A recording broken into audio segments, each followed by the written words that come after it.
I'm with you. I personally, like, I would withhold him. Like, if I were them, I would. If the injury still persists, obviously, No he's healthy, question. you can go. But if he still is nagging from something, he doesn't look 100% when he's playing in the regular season with the Maple Leafs. Take that 2 weeks and get yourself healthy. Yeah. That's what we need. Because to your point, Struddy, the Maple Leafs don't need Austin Matthews tearing it up in this, Pee-wee tournament, whatever you call it, the weekend tournament going on, super elite tournament going on with the Four Nations. They need him for the Stanley Cup playoffs. Ultimately, that's what they need him ready for. And if this 2 weeks can, kind of lengthen the season for him, that's, to me, ultimately what they should be worried about. Yeah, I mean, it seems like it's going to be a gray area thing. Like, how injured is he? How much will a couple of weeks rest actually help him? Or is this something that's just going to nag at him all year, and he probably can't get rid of it without 3 or 4 months rest in the offseason? The thing is, that was kind of the question that people were throwing out there on Friday, and it was more so, well, I guess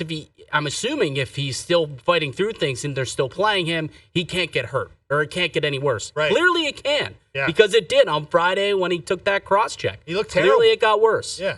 So that was hard cross check, by the way. He got that was right. When you cross check someone, you get rib or bone. It feels good. He got full money for that cross check. Like that was just mama. That one you're like, you can't breathe for a little bit. But as a D-man, that feels so good, so good.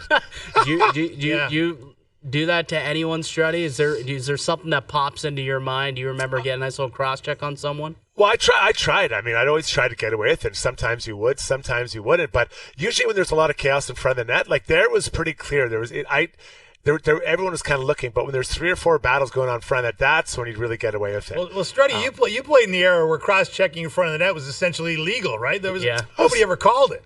No, that was the calling card. Welcome, right this way. Come on front. I'm going to cross-check you as hard as I can. Right. And if you can tip the puck in, that's, I guess it's good on you. But it's changed a bit. But I feel for Matthews because he's trying to be a good teammate. He wanted to come back and help his team, but it's obviously this issue is continuing to go on for him.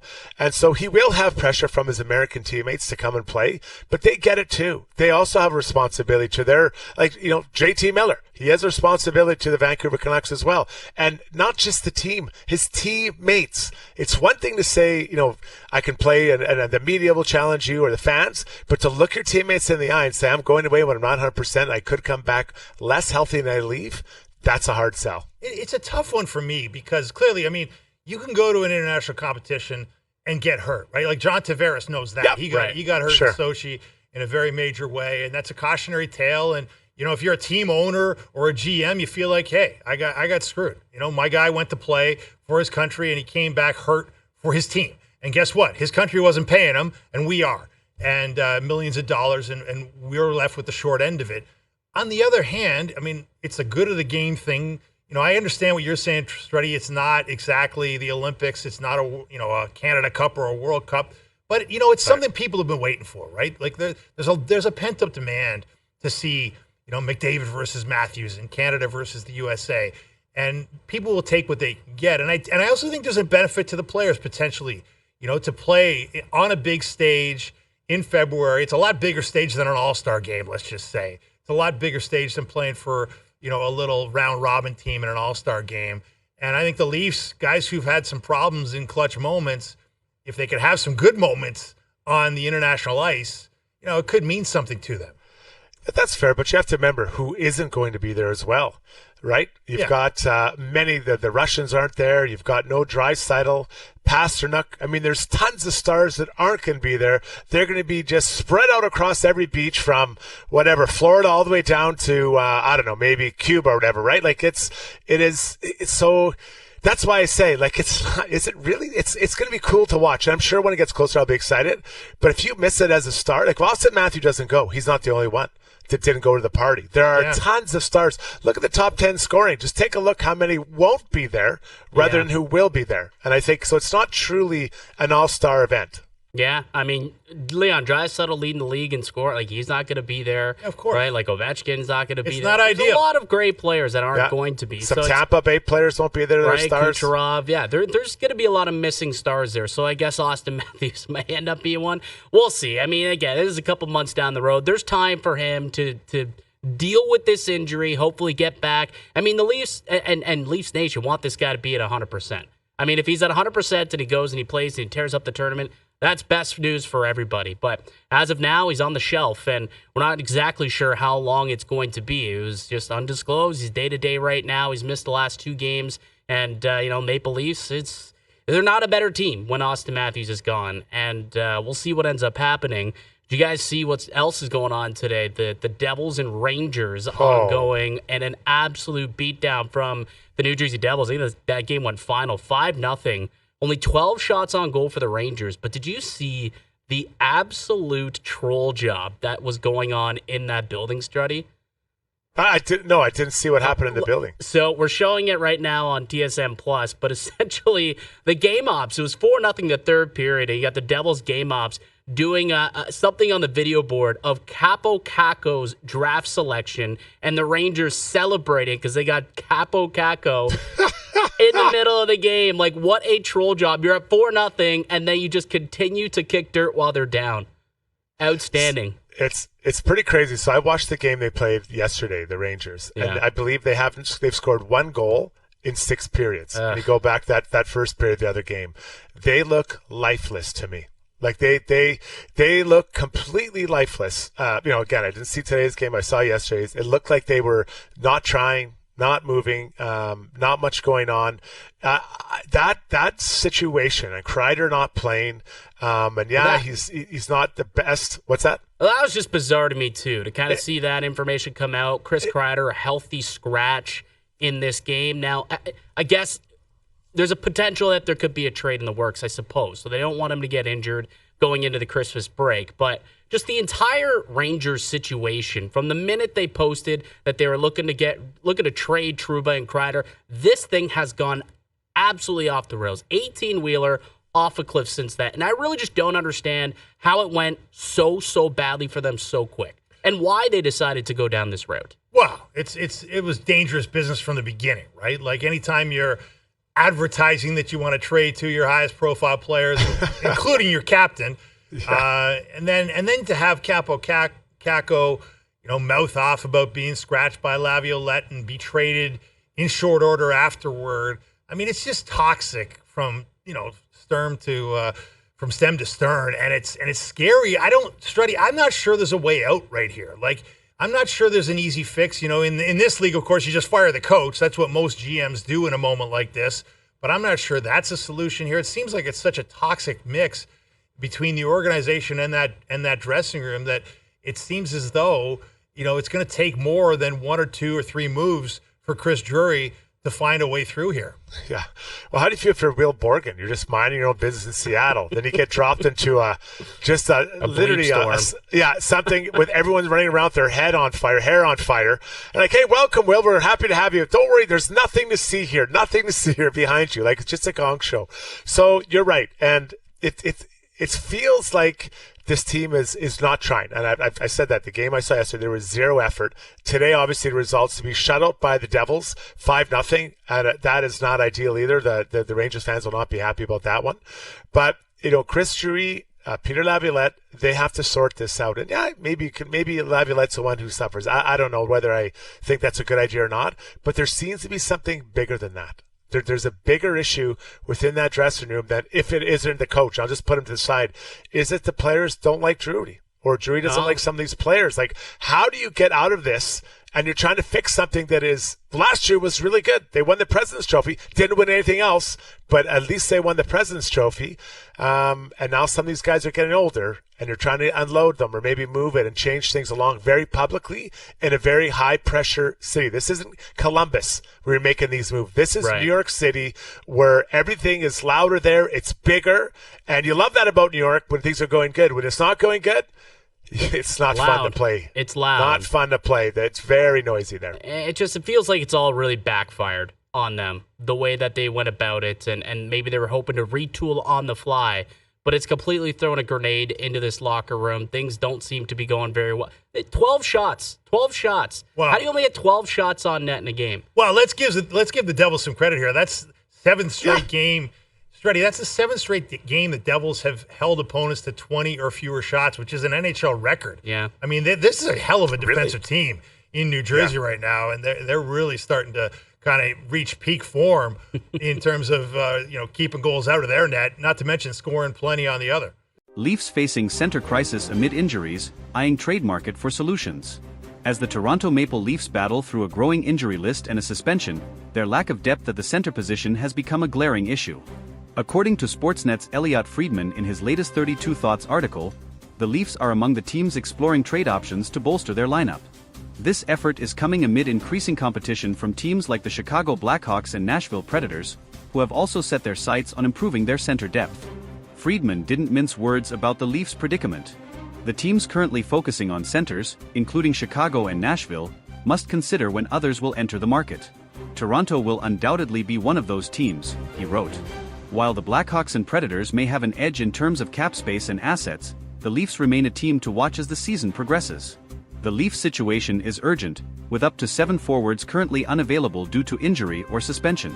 Ryan Reeves is serving a 5-game suspension, while key players like Auston Matthews, upper body, Matthew Knies, upper body, Kaje Jarnkrok, groin/sports hernia, David Kampf, lower body, Max Domi, lower body, and Max Pacioretty, lower body, are all sidelined. The team has even considered temporarily shifting Mitch Marner to the center position, highlighting the severity of their depth issues. This isn't just a short-term concern for the Leafs.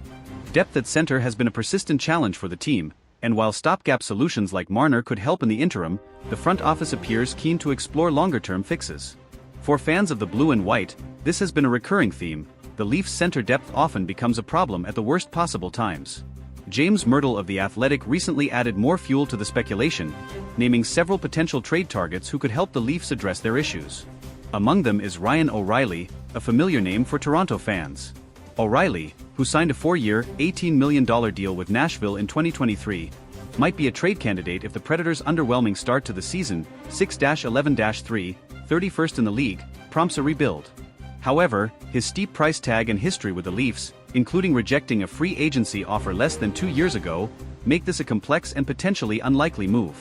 Other names mentioned by Myrtle include former Leaf Nazem Kadri, currently with Calgary, as well as players like Michael Granlund, Nick Jugstad, Brock Nelson, Yanni Gourde, Trent Frederic, Radek Faksa, and Sean Kuraly. While some of these options seem more plausible than others, it's clear that general manager Brad Treliving will need to get creative to find the right piece without mortgaging the team's future. Cap space remains one of the biggest obstacles for the Leafs. Unlike teams like Chicago and Nashville, which have more flexibility and assets, Toronto is walking a financial tightrope. As Friedman noted, competition will intensify as cap-constrained teams strive to create room. For the Leafs, that could mean waiting for the market to develop further, a risky move given their current needs. The situation also highlights the Leafs' ongoing struggle to build a roster that can withstand the grueling nature of an NHL season.